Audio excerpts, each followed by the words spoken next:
Hello everyone. I have been noticing quite a bit of YouTube videos from the tech channels I watch regarding the RTX 3080 and how you get a year of Geforce Now membership. That and that apparently Geforce Now is expanding is my understanding. I'm not entirely sure what's going on with that, but I'm going to comment regardless because the issue with game subscription services or really cloud gaming and even online games all share the same problem, and I'm going to do my best to explain this all to you. I'll go ahead and start with the GeForce Now and cloud gaming, talk about that, and then branch out into the widespread issue. Okay, so I want to first talk about why this doesn't make sense to me. I guess maybe you could give it to like a friend or something, but if you're buying an RTX 3080 right now, then you clearly have a lot of money to throw around, or you're really hemorrhaging money just to do it, one or the other. But regardless, if you're able to get a 3080 right now, you shouldn't need GeForce Now because of the fact that it's a very powerful video card, and you should be able to do whatever you want to a point where you shouldn't need a subscription-based gaming service. So I guess you could transfer the one-year membership to a friend or something if that's possible. But yeah, it just doesn't make sense to me to throw that in with an RTX 3080. It's mind-boggling to me. Um, if you're going to be buying high-end parts like that, then you are definitely not looking for a subscription service. But regardless, I will skip it past that. Just wanted to really quickly mention something that was bothering me. Okay, so let's talk about requirements. The problem with GeForce Now and really any gaming cloud service out there is that they all have a requirement, and it depends on what the quality is. So for 1080p, that's usually going to be somewhere in the ballpark of 10 down. For 1440p, that's going to be somewhere between 15 and 20 down. For most people, they'll think, that's not a huge deal, I have that right now. Well, that's where you have to hold on to your horses because there are people who don't have the ability to do that in the world. And I will certainly get into that more here in a bit, but I just want to make it clear that there is a requirement and not everybody can do it. Let me talk about costs now. Costs vary between any of the cloud gaming services and, of course, GeForce Now. If I remember correctly, GeForce Now is $200 a year, which is certainly not the worst. I've seen much more expensive cloud gaming services or even remote connection services out there. Remote connection services are going to be ones that you rent a server and then you connect to the server. That's essentially what it is. So that'd be services like Shadow. Shadow's a remote connection service. But yeah, so 200 a year is really not the worst from what I've seen from all the different services out there. But it's still a cost at the end of the day. It's a cost that if you're able to just squirrel away the money, you could try to save for a computer. If you're able to save for a computer, you can completely avoid paying a monthly fee for gaming. And I think owning a computer is better, not just for avoiding these fees, but also because it gives you more flexibility in what you can do. And be able to customize your gaming experience a little bit better. Because, once you start running to things like Shadow, then it does kind of limit you on what you can and can't do in certain regards. They're pretty extreme examples, so I doubt that there's going to be a large population of people doing that, but I just want to go ahead and quickly say that. So yeah, there are certainly some benefits to owning your own computer.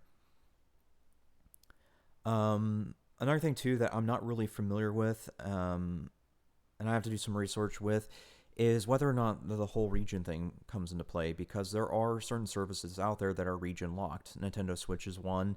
Netflix, I think it's Netflix and Hulu.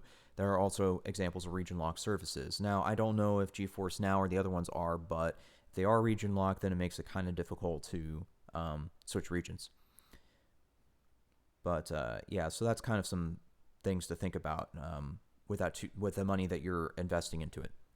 But either way, now I want to kind of deviate into the issue that presents itself with not just cloud gaming, but online games in general. And I need to tab over for that. So 1 second.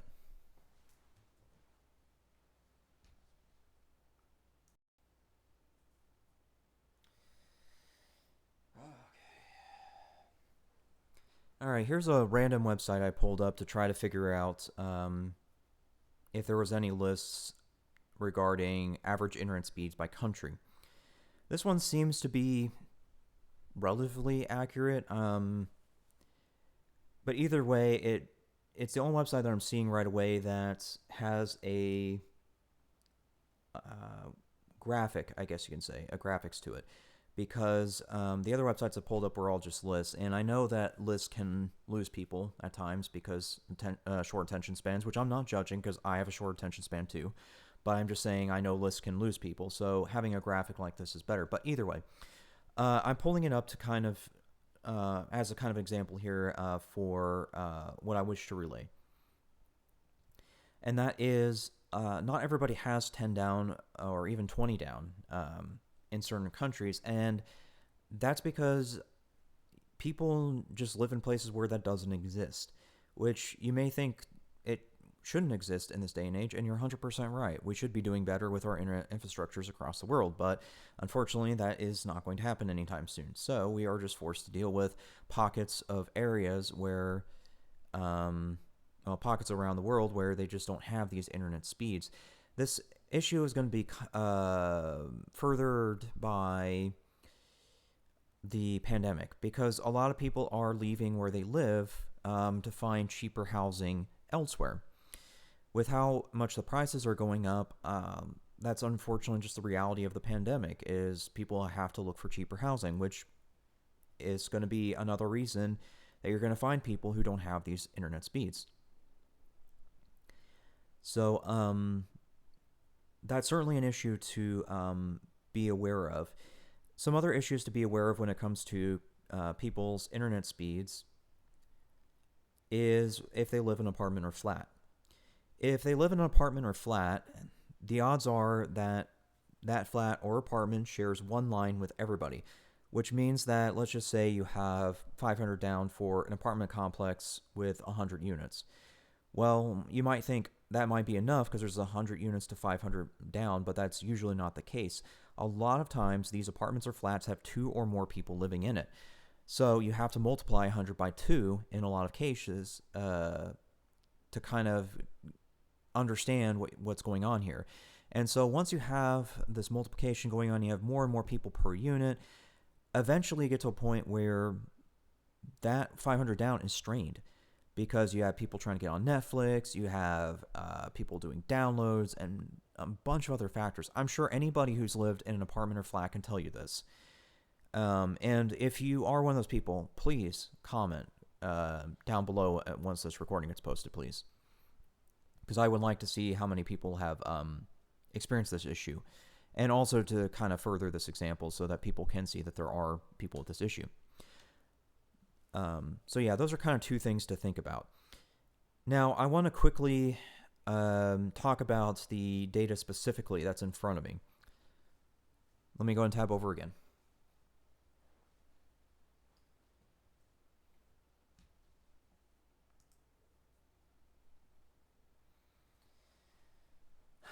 Okay, I know Wikipedia is not exactly accurate, but I want to use this as an example to show you that there are currently 3 methods for measuring average internet speed, and you can see them right there. It's Ookla, which is technically speed test, but regardless, Ookla, speed test, and MLab. So these are 3 of your common measurements for figuring out the average internet speed. Let me tab back over. 1 second.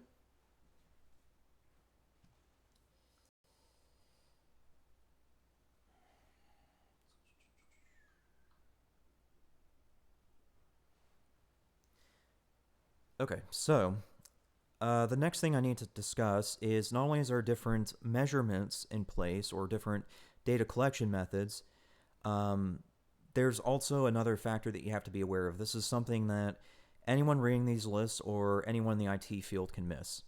The average internet speed for a country is determined by the country as a whole. That means it takes all of the cities, regardless of what internet speed it has. So it could be some middle of nowhere place with 5 down speed, and that would still be counted into the average. That means it's not a good representation of the internet speed because not everybody has access to that high speed internet. So here's another example. I'd have to do some Googling to remember the city names, but I remember that other than Frankfurt, there's 2 other cities in Germany that account for more than half of the total percentage number. And that's just because Frankfurt and these 2 other cities have double to quadruple the internet of other cities within Germany.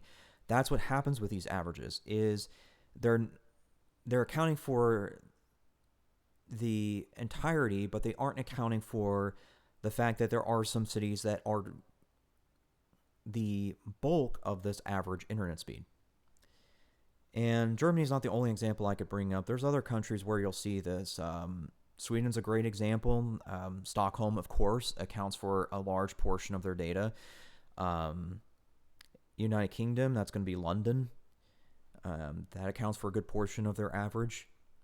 So you just have to kind of look at it from that perspective, because you can't just say, oh, you live in X country that's like in the top 50 list. No, it doesn't work like that. It doesn't matter where you live in the world to a certain degree, because there's always a chance that you're living in a place that just doesn't have access to high-speed internet. And unfortunately, another thing too that I kind of want to drill in here is a lot of cities that you would think would have high-speed internet don't. Take, for example, trying to think of a U.S. city that would be a good example. Oh, let's try Fort Worth and Dallas. Okay, so Fort Worth and Dallas, they are very large cities. They account for over 1 million population within central Texas. And I don't know the exact number, but I know it's somewhere over 1 million between the two. So here's the interesting thing. Dallas does not have 100% fiber coverage. Fort Worth is the exact same problem. I haven't been able to find any data to know exactly what percentage that coverage is, but I know it's nowhere near 80% at this given point. What's interesting is that, at least on the Dallas side, if you look just above Dallas, there's a city called Frisco. Frisco actually has better fiber coverage than Dallas. It has 100% fiber coverage, and as a matter of fact, there are so many fiber providers in Frisco that they are all vying for your money. So yeah, there is some heavy competition in Frisco for fiber. But so fiber is actually pretty hard to come by, and that is what I would consider high-speed internet. Now, there are certainly some cities out there doing their best to try and change this. And I can mention a few examples real quickly to kind of maybe raise some awareness and further this example. So I know in Mont Belvieu, which is a city near Houston, Texas, they had recently invested over $17 million to build their own internet infrastructure. Yes, it's a big cost for such a small city, but it's actually a good move, because you can't expect a city to grow in this day and age unless it has a good internet infrastructure. And over time, that $17 million will be paid off, more than likely, assuming Mont Belvieu does a very good job of advertising that they're doing it. Now, something else that they're doing kind of right is they're working with their neighbor city. And I forget its name right now. I think it starts with a D, but their neighbor city decided to allow an expansion of that network into their territory so that both cities could benefit from the built internet and also share the burden of the bill. So that is actually pretty darn smart. But it's not the only case in the United States where a city-built internet is in use. Another great example is Idaho Falls.